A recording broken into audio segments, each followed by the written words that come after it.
ఆఫీసులో పనిచేసే అతను అడిగాం.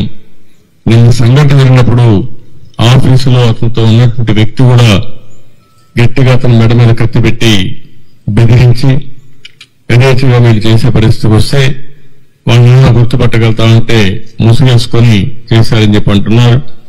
ఏదేమైనా వాళ్ళు పట్టుకొని తీరడమే కాదు, ఎవరైతే ఇంత ఘోరం చేశారో అలాంటి వ్యక్తులకు కఠిన శిక్ష వేసి ఏదైతే వీరయ్య చౌదరి గారికి ఆత్మకు శాంతి కలగాలంటే అది ఒకటే మార్గం.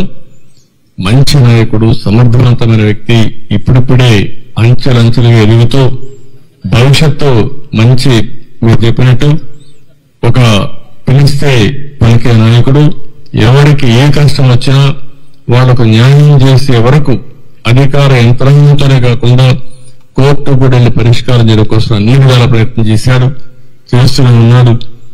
అదే వివరంగా మీకు కూడా చెప్తున్నా, ఆయన శ్రేయోభిలాషులు అందరినీ కోరుతున్నా, మీ దగ్గర కూడా సమాచారం ఉంటే మీరు ఇవ్వండి.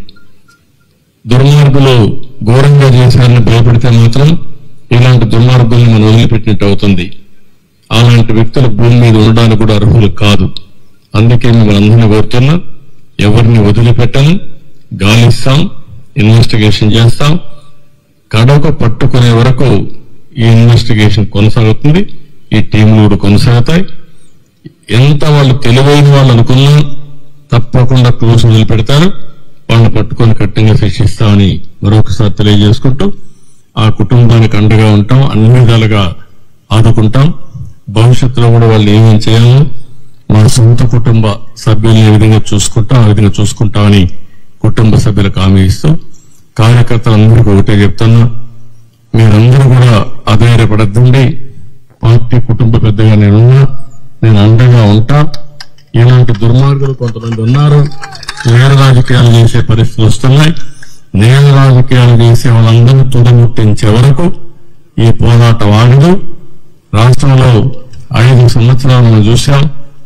నేర చరిత్రకు మళ్లీ ఒకసారి శ్రీకారం చుట్టే పరిస్థితికి వచ్చారు.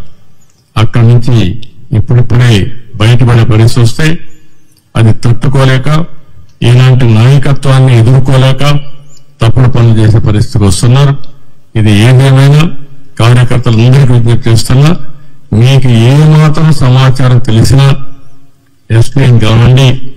ఇక్కడ చాలా కాన్ఫిడెన్షియల్ ఎంక్వైరీ చేస్తారు, చేసి మనకి న్యాయం చేస్తారు. ఆయనే కాదు, మన కార్యకర్తలే కాదు, మామూలు వ్యక్తులు కూడా విజ్ఞప్తి చేస్తున్నా. ఈ రాష్ట్రం నేరమైనటువంటి నేరస్తుల అడ్డాగా తయారు కాకూడదనుకుంటే మీరు కూడా సహకరించాలి.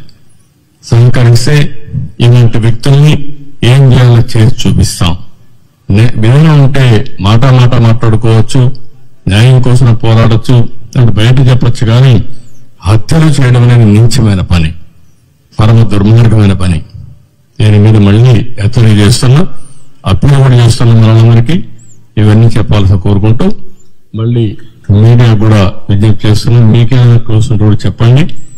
ఇది ఎట్టి పరిస్థితులు ఛేదించే వరకు పోలీసు వ్యవస్థ నిద్రపోదు. వీళ్ళు పట్టుకొని శిక్షిస్తామని చెప్పి మరొకసారి హామీ ఇస్తూ అందరికీ నమస్కారాలు.